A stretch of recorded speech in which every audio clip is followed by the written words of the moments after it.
Every day, I listen to harrowing stories of people fleeing for their lives across dangerous borders and unfriendly seas.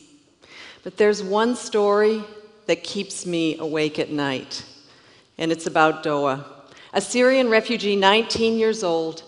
She was living a grinding existence in Egypt, working day wages. Her dad was constantly thinking of his thriving business back in Syria that had been blown to pieces by a bomb.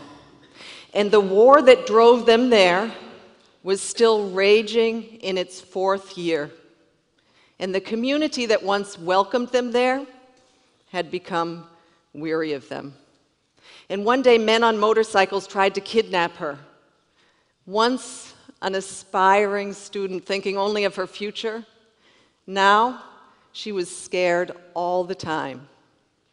But she was also full of hope because she was in love with a fellow Syrian refugee named Bassem. And Bassem was also struggling in Egypt. And he said to Doa, "Let's go to Europe, seek asylum, safety. I will work, you can study, the promise of a new life."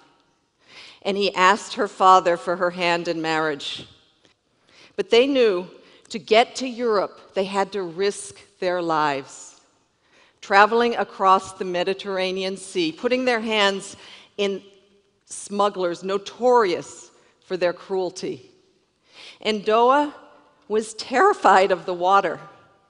She always had been. She never learned to swim. It was August that year, and already 2,000 people had died trying to cross the Mediterranean. But Doa knew of a friend who had made it all the way to Northern Europe, and she thought, maybe we can too. So she asked her parents if they could go. And after a painful discussion, they consented, and Bassem paid his entire life savings, $2,500 each, to the smugglers. It was a Saturday morning when the call came, and they were taken by bus to a beach, hundreds of people on the beach. They were taken then by small boats onto an old fishing boat, 500 of them crammed onto that boat, 300 below, 500 above. There were Syrians, Palestinians, Africans, Muslims, and Christians, 100 children, including Sandra, little Sandra, 6 years old, and Masa, 18 months. There were families on that boat, crammed together, shoulder to shoulder, feet to feet.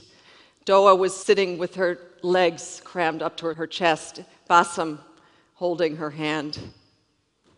Day 2 on the water, they were sick with worry and sick to their stomachs from the rough sea.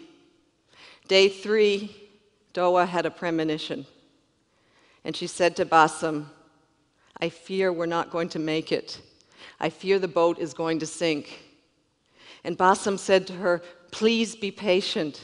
We will make it to Sweden. We will get married, and we will have a future." Day 4, the passengers were getting agitated. They asked the captain, "When will we get there?" He told them to shut up, and he insulted them. He said, "In 16 hours, we will reach the shores of Italy." They were weak and weary. And soon they saw a boat approach, a smaller boat, 10 men on board, started shouting at them, hurling insults, throwing sticks, asking them to all disembark and get on this smaller, more unseaworthy boat. The parents were terrified for their children, and they collectively refused to disembark. So the boat sped away in anger, and a half an hour later came back and started deliberately ramming a hole in the side of Doa's boat, just below where she and Bassem were sitting. And she heard how they yelled, "Let the fish eat your flesh."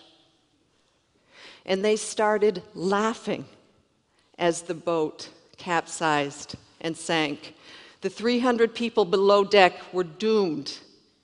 Doa was holding onto the side of the boat as it sank and watched in horror as a small child was cut to pieces by the propeller.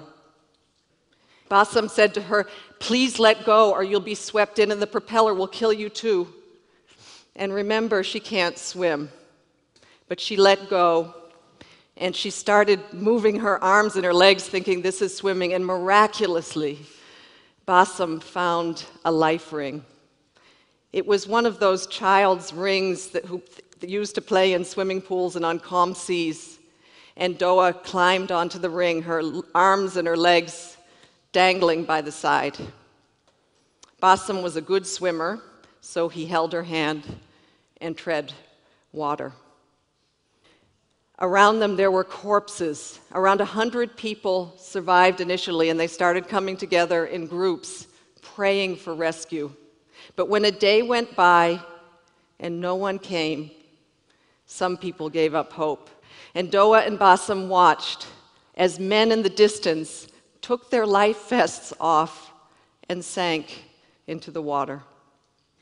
One man approached them with a small baby perched on his shoulder, 9 months old, Malik. He was holding onto a gas canister to stay afloat. And he said to them, "I fear I am not going to survive. I'm too weak. I don't have the courage anymore." And he handed little Malik over to Bassam and to Doa, and they perched her onto the life ring. So now they were three, Doa, Bassam, and little Malik. And let me take a pause in this story right here and ask the question, why do refugees like Doa take these kind of risks? Millions of refugees are living in exile, in limbo. They're living in countries from a war that has been raging for 4 years. Even if they wanted to return, they can't. Their homes, their businesses, their towns, and their cities have been completely destroyed. This is a UNESCO World Heritage City, Homs in Syria. So people continue to flee into neighboring countries. And we build refugee camps for them in the desert. Hundreds of thousands of people live in camps like these, and thousands more, millions, live in towns and cities. And the communities, the neighboring countries that once welcomed them with open arms and hearts are overwhelmed. There's simply not enough schools, water systems, sanitation. Even rich European countries could never handle such an influx without massive investment. The Syria war has driven almost 4 million people over the borders, but over 7 million people are on the run inside the country. That means that over half the Syrian population has been forced to flee. And back to those neighboring countries hosting so many, they feel that the richer world has done too little to support them. And days have turned into months, months into years. A refugee's stay is supposed to be temporary. Back to Doa and Bassam in the water. It was their second day, and Bassam was getting very weak. And now it was Doa's turn to say to Bassam, "My love, please hold on to hope, to our future. We will make it." And he said to her, "I'm sorry, my love, that I put you in this situation. I have never loved anyone as much as I love you." And he released himself into the water. And Doa watched as the love of her life drowned before her eyes. Later that day, a mother came up to Doa with her small 18-month-old daughter, Masa. This was the little girl I showed you in the picture earlier with the life vests. Her older sister, Sandra, had just drowned, and her mother knew she had to do everything in her power to save her daughter. And she said to Doa, "Please take this child. Let her be part of you. I will not survive." And then she went away and drowned. So Doa, the 19-year-old refugee who was terrified of the water, who couldn't swim, found herself in charge of two little baby kids. And they were thirsty, and they were hungry, and they were agitated. And she tried her best to amuse them, to sing to them, to say words to them from the Quran. Around them, the bodies were bloating and turning black. The sun was blazing during the day. At night, there was a cold moon and fog. It was very frightening. And the fourth day in the water, this is how Doa probably looked on the ring with her two children. A woman came on the fourth day and approached her and asked her to take another child, a little boy, just 4 years old. When Doa took the little boy and the mother drowned, she said to the sobbing child, "She just went away to find you water and food." But his heart soon stopped, and Doa had to release the little boy into the water. Later that day, she looked up into the sky with hope because she saw two planes crossing in the sky, and she waved her arms, hoping they would see her, but the planes were soon gone. But that afternoon, as the sun was going down, she saw a boat, a merchant vessel, and she said, "Please, God, let them rescue me." She waved her arms, and she felt like she shouted for about 2 hours, and it had become dark. But finally, the searchlights found her, and they extended a rope, astonished to see a woman clutching onto two babies. They pulled them onto the boat, they got oxygen and blankets, and a Greek helicopter came to pick them up and take them to the island of Crete. But Doa looked down and asked, "What of Malik?" And they told her the little baby did not survive. She drew her last breath in the boat's clinic. But Doa was sure that as they had been pulled up onto the rescue boat, that little baby girl had been smiling. Only 11 people survived that wreck of the 500. There was never an international investigation into what happened. There was some media reports about mass murder at sea, a terrible tragedy, but that was only for one day. And then the news cycle moved on. Meanwhile, in a pediatric hospital on Crete, little Masa was on the edge of death. She was really dehydrated. Her kidneys were failing.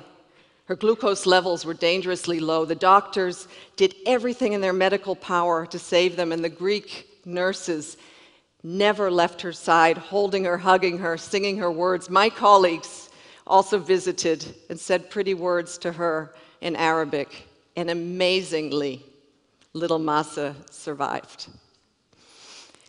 And soon the Greek press started reporting about the miracle baby who had survived 4 days in the water without food or anything to drink. And offers to adopt her came from all over the country. And meanwhile, Doa was in another hospital on Crete, thin, dehydrated.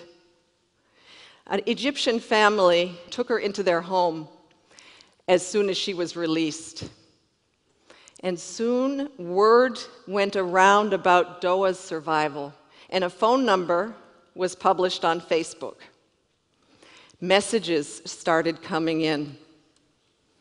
"Doa, do you know what happened to my brother, my sister, my parents, my friends? Do you know if they survived?" One of those messages said, "I believe you saved my little niece, Masa." And it had this photo.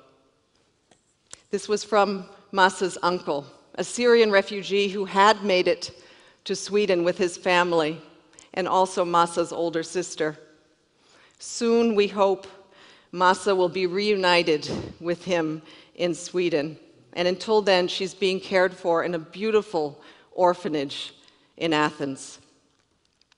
And Doa, Well, word went around about her survival too. And the media wrote about this slight woman and couldn't imagine how she could survive all this time under such conditions in that sea and still save another life. The Academy of Athens, one of Greece's most prestigious institutions, gave her an award of bravery. And she deserves all that praise. And she deserves a second chance. But she wants to still go to Sweden. She wants to reunite with her family there. She wants to bring her mother and her father and her younger siblings away from Egypt there as well. And I believe she will succeed. She wants to become a lawyer or a politician or something that can help fight injustice. She is an extraordinary survivor. But I have to ask, what if she didn't have to take that risk? Why did she have to go through all that? Why wasn't there a legal way for her to study in Europe? Why couldn't Massa have taken an airplane to Sweden? Why couldn't Bassam have found work? Why is there no massive resettlement program for Syrian refugees, the victims of the worst war of our times? The world did this for the Vietnamese in the 1970s. Why not now? Why is there so little investment in the neighboring countries hosting so many refugees? And why, the root question, is so little being done to stop the wars, the persecution, and the poverty that is driving so many people to the shores of Europe? Until these issues are resolved, people will continue to take to the seas and to seek safety and asylum. And what happens next? Well, that is largely Europe's choice. And I understand the public fears. People are worried about their security, their economies, the changes of culture. But is that more important than saving human lives? Because there's something fundamental here that I think overrides the rest, and it is about our common humanity. No person fleeing war or persecution should have to die crossing a sea to reach safety.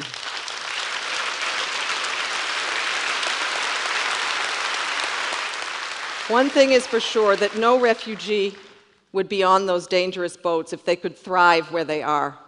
And no migrant would take that dangerous journey if they had enough food for themselves and their children. And no one would put their life savings in the hands of those notorious smugglers if there was a legal way to migrate. So, on behalf of little Massa, and on behalf of Doa, and of Bassam, and of those 500 people who drowned with them, can we make sure that they did not die in vain? Could we be inspired by what happened and take a stand for a world in which every life matters? Thank you.